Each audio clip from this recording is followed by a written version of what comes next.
Crew friends. We are getting started on day 2 of our Sketch-tember. Let me just take a look here at all my chat options and make sure I have my settings correctly.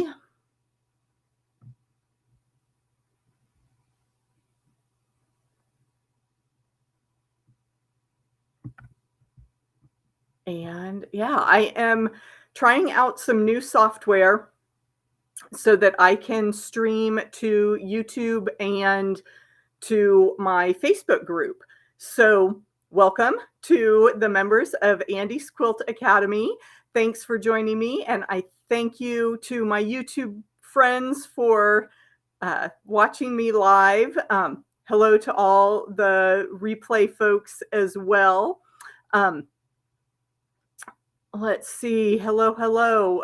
I'm getting some comments, so that's great. And I will go back afterwards. I'm not real good about following along with the comments since I'm trying to think and plan my sketching for you. But got my whiteboard here, and I just need to clean up. I was doing a little bit of algebra homework help, so I need to refresh. And this is a pretty old beat up whiteboard, but it actually looks okay on the screen.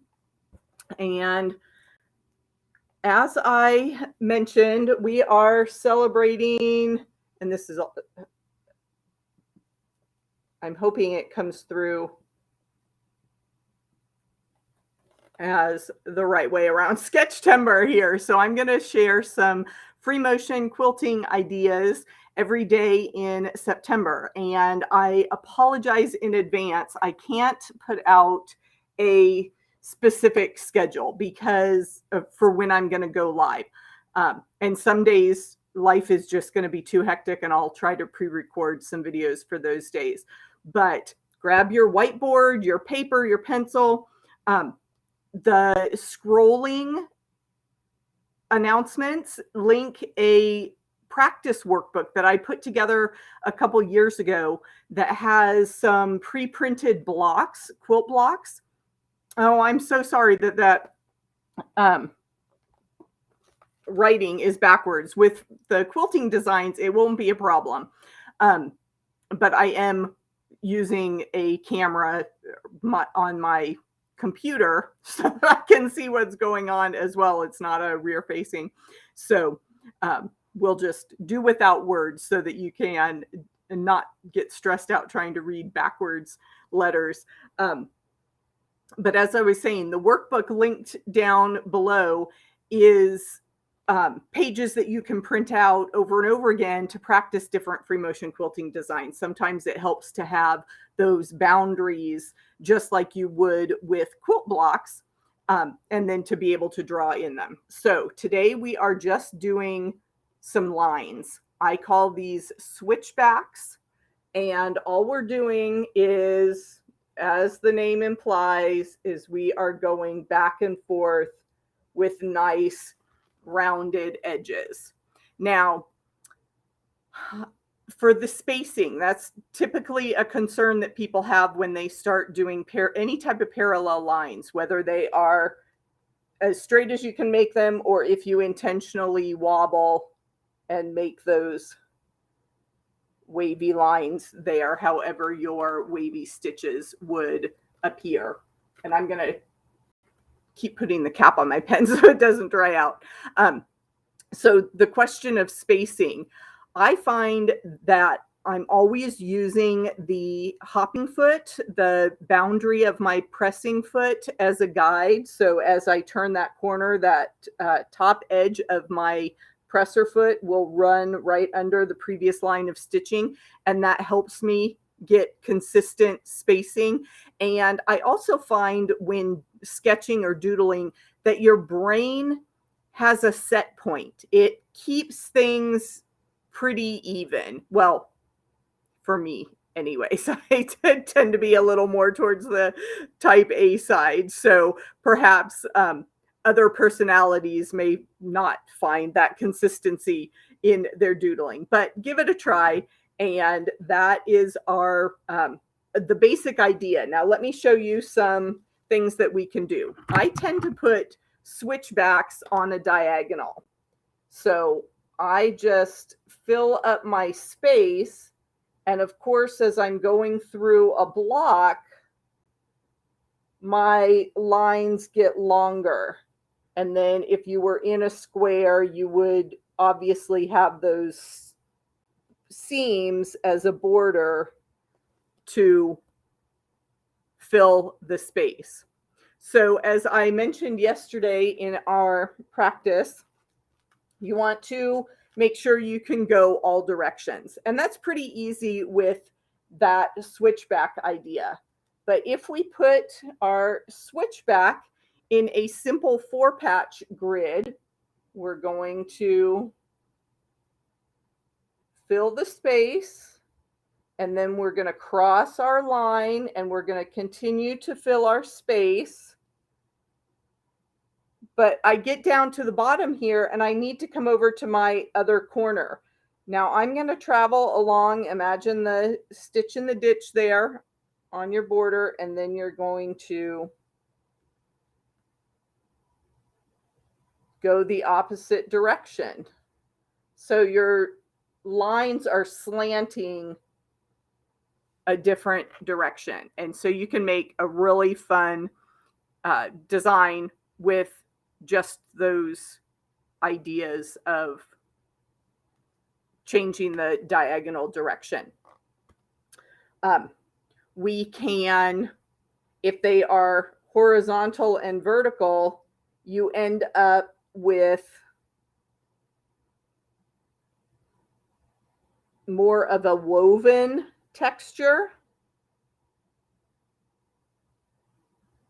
And you just alternate there, and I will move this. I realize I might be out of the screen view a little more.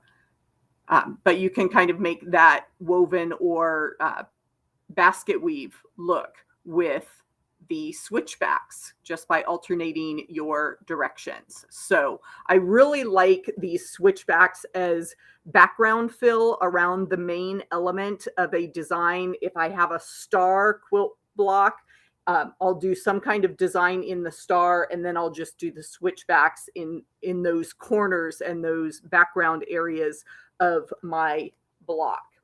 The other thing that once you've got this motion variation I like to do is called Chinese water. And I am debating writing it out backwards, but I don't think it would turn out very well.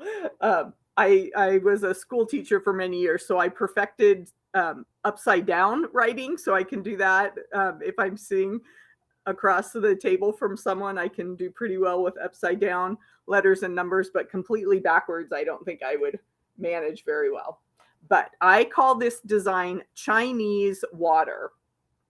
And I saw this in an Oriental motif somewhere, which is why I noted that. And it's just, I like to name my designs so that I can remember them better and repeat them in other projects.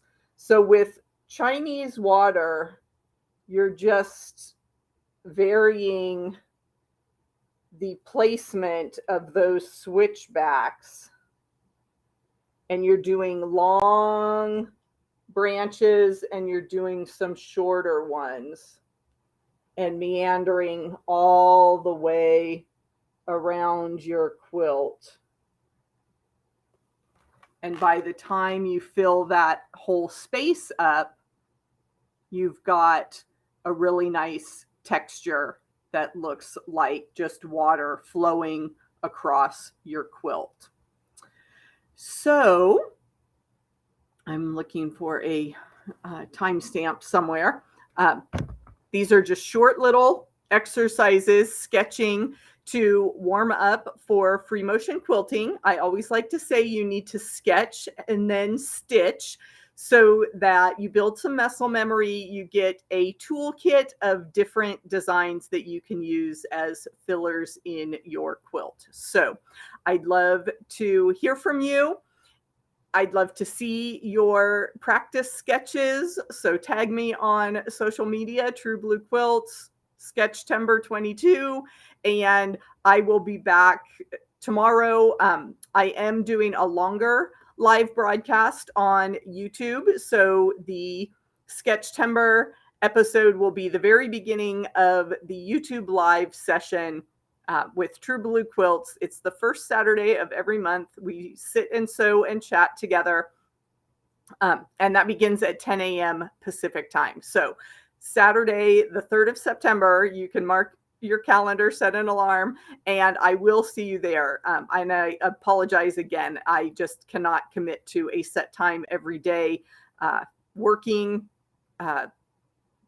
from home, active family, everybody knows how it goes. So I do thank you for tuning in today. We were practicing our switchbacks that we turned into Chinese water, and we will continue to celebrate Sketch-tember every day in September to build our free motion skills. Thanks for being here. I'll see you soon.